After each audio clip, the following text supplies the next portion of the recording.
What is up, everybody, and welcome back to the channel. My name is Josh, this is Native Nomads, and today what we're going to be discussing is the top 5 mods that you should do to your Subaru Outback Wilderness right after you pick it up.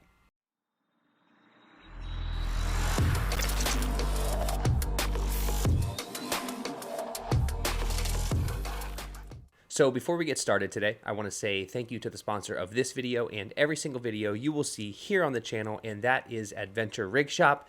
AdventureRigShop.com is where you can get every single product that we discuss today in this video, as well as a host of other products, whether it's overlanding, off-roading, even now for your Subaru Crosstrek. If you're a Crosstrek owner but interested in an Outback Wilderness, they now have a slew of parts for your Subaru Crosstrek, so check them out. Link is in the description for everything we discussed today, and use the code NOMAD at checkout to save yourself 5%. Okay, so now with all that stuff out of the way, let's talk about the top 5 mods for your Subaru Outback Wilderness. I have had my Wilderness now 2 years almost to the day, and we got about close to 40,000 miles on the vehicle so far, so about 20,000 miles a year. We have driven it across country several times.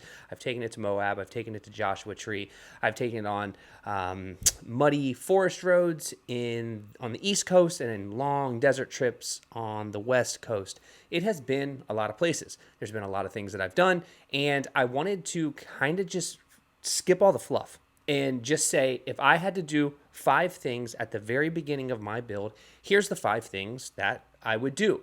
And they're in no particular order, and all of this has kind of changed over time because if you've been around for a while, you know I've modified this in many different ways, and I built it up this way, and then I kind of stripped it down, and I'm building it a different way now. So it's very versatile, but there's a lot of things that I did that I just never used. And now I'm kind of just in a spot where it's fine-tuning the machine and making it good for my needs and all of the photography stuff that I do. So it's not so much the off-road hardcore thing that I was doing previously. So things changed, and I don't need all of the bells and whistles that I had previously. So let's talk about number 1. And number 1 being the brush bar.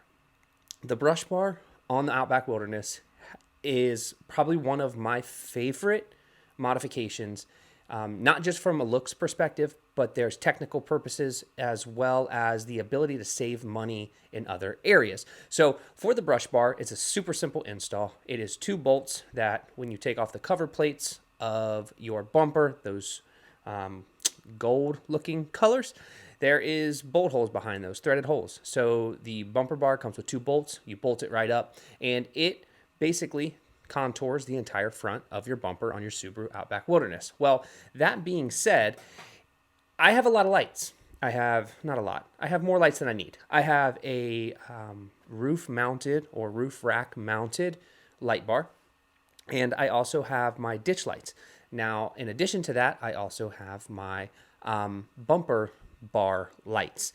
Well, the bumper bar lights for me, and probably 95 to 98% of all people, are the only lights you really need.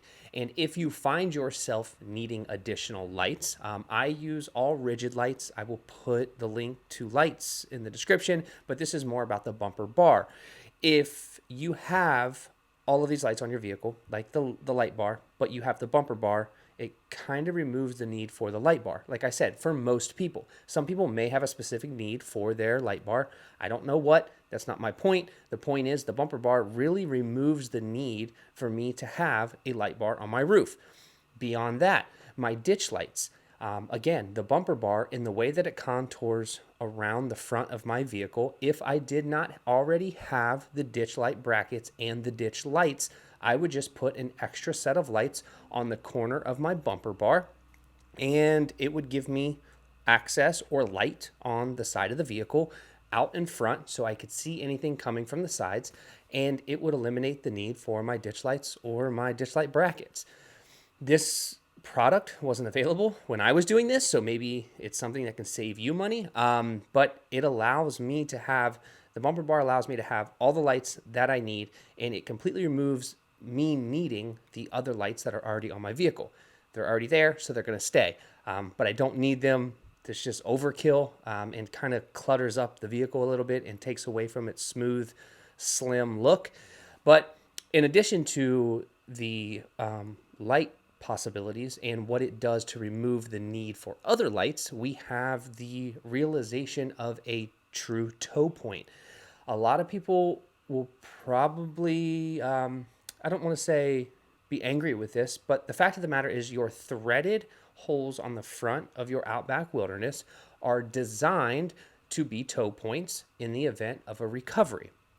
So when you tie in your bumper bar to both of those recovery points, it essentially doubles the strength of your recoverability. I think I said that right.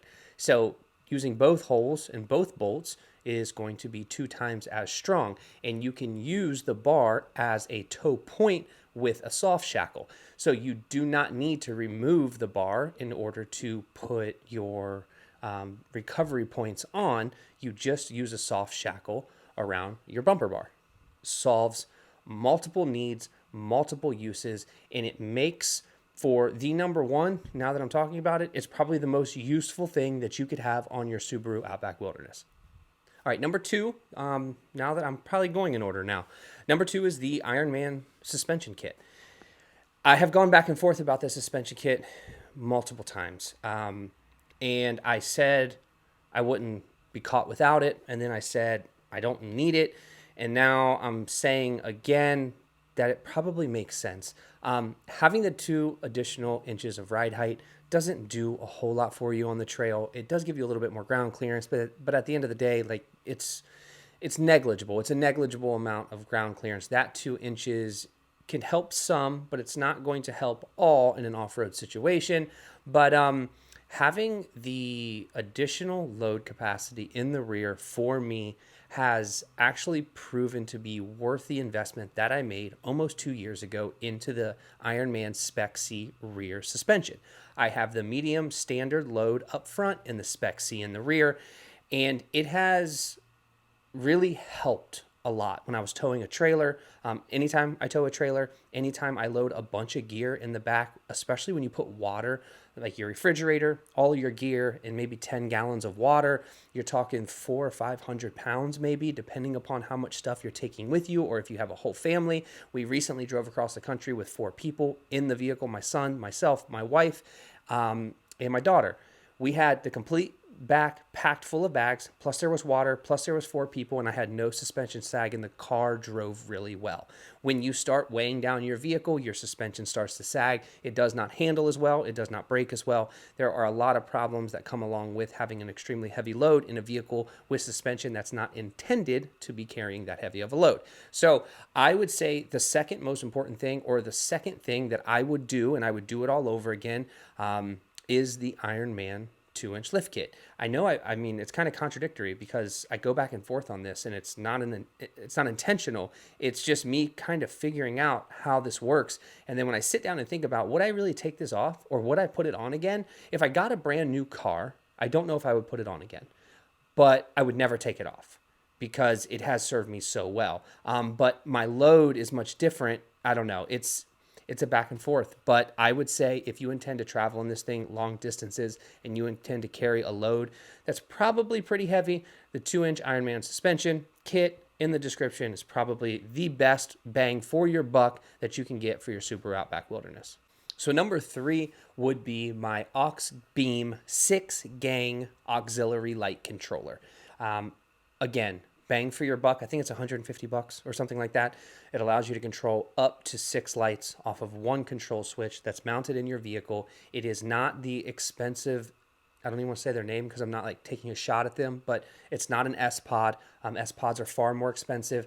I know they probably have some additional features, but I just need to turn my lights on. I need to turn my lights off. I don't need any fancy gadgets. I don't need Bluetooth. I just want to press a button.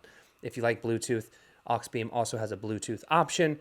I don't trust Bluetooth options. I had a system before, the trigger system, that failed me 2 different times in 2 separate vehicles when I needed it, and I would never go with another Bluetooth unit. So having a hardwired, easy to control button that I can press and turn on and off my lights, and it's easy to install, easy to use. Everything has been great with it. I have it in the Lexus GX 460. I had it in the Ram Power Wagon. I have it in the Sprinter, and I also have it in the Subaru Outback Wilderness. They do not pay me to say that. I literally use the product. I paid full price for it every single time. It just makes sense because it's an inexpensive item that has never, ever failed me a single time. And I just think that the aux beam 6-gain controller, hands down, probably the best product I've ever bought for any of my vehicles over the years that I've been doing the overlanding and off-road thing. Number 4 on the list, and it should be for anybody who intends to take this thing even slightly off-road sometimes. It's a very inexpensive product that can save you thousands upon thousands of dollars, and I'm speaking from experience, is the Rally Tech Complete Skid Plate Package. I believe it's 3 plates. That comes with a transmission skid, the rear CVT transmission skid, and 2 front plates. If you intend to take your vehicle anywhere, you need to have skid plates, and its protection is important. It cost me a significant amount of money because I only had 1 skid plate on, and I hit a rock, bent bolts, messed up the subframe, and it cost me about $2,700 to fix the vehicle and get it back so I could put more skid plates on it. And that was just me being cheap. It was me being cheap, and it was me being lazy. Just put skid plates on your car if you intend to take it anywhere. Even if you only need them one time, that one time could be worth the entire investment of your skid plate package. There are other skid plate companies out there. I use all Rally Tech. Rally Tech has been fantastic. Some people will say, well, the thickness is not as thick. It might be 3/8 versus a quarter, or quarter versus 3/8. Again, it's very rare that you need to have the beefiest skid plate ever. Some people really do beat their skid plates up, and they really do hardcore off-road these vehicles, but most people don't, and that's just the reality. So it's something that you can consider which company to go with. I use Rally Tech. I would suggest them. They've bolted up perfect. I didn't have any issues with them. They have worked every time. I've hit them several times since I put the new ones on, and I'm extremely happy with it. But again, buy whatever ones you want, but just put skid plates on your vehicle if you're going to be taking it off-road. If you're just going to be driving it to the store, don't waste your money. You don't even need it. But if you do intend to take this thing anywhere, put skid plates on your car. So my number 5 item for your Subaru Outback Wilderness that I think is important, especially if you're going to be taking this thing off-road, is your underhood compressor mount. Having a compressor, period. It doesn't have to be an underhood compressor mount, so let me back up. It's having a compressor. Having a compressor to air up your tires after you get off the trail is one of those things that makes life extremely easy. You don't have to chug it to a gas station and then fill your tires up at the gas station. You can use an air compressor. I actually have a 12-volt air compressor from the very first air compressor I ever bought that we took on our very first trip we ever took in my wife's Jeep JL years ago. I still have that compressor, and I still use it to this day. So you don't need to get an underhood compressor mount. But having the compressor mount underneath the hood just keeps everything clean. It's one less item that you have to try to find a place to stow inside the vehicle. It's one less item that you have to plug into a cigarette port and then move it around the car as you're trying to pump your tires up. It's definitely a convenience and a luxury to have an ARB compressor underneath your hood, but the compressor mount makes that such an easy process. And since it's under the hood, running the wires is super easy. You run everything right to your battery. Everything's right there. It comes with a switch. You can use a switch, or you can use your auxiliary switch controller. That's what I do. And it makes life easy. You pop your hood, you plug in your air hose, and you pump up all your tires, and you're down the road in about 5 minutes.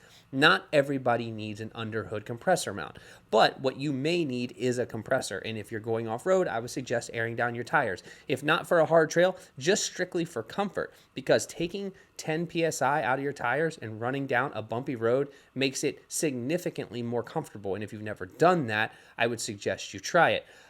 Also, having the underhood compressor mount, if you do air down your tires, you're going to have better control off-road in any type of muddy or rocky or any situation that's probably a little bit more difficult, because the more air that's taken out of your tires, the more surface area you have to go around rocks and mud and the like. So it makes everything better from an off-road perspective, but then airing them back up can be a pain if you have, a 12-volt compressor mount that you plug into your cigarette lighter. that's the way you want to go, that's fine. Get that. I'll put the link in the description for the one I have. I've literally had it for 4 years and it's never failed me a single time. But the underhood compressor mount makes things a lot easier and a lot more simple. So that's my take. That's the top 5 things that I would do. If I just got my car, those are the top 5 things that I would do. You notice I didn't mention tires. I didn't mention rock sliders just because, again, I think that's kind of user specific and you might not really need it. So I didn't want to put that in there. But if you just pick up your car and this is the things that you want to do, or you're looking for advice on things that I would do for whatever reason, you're going to listen to me.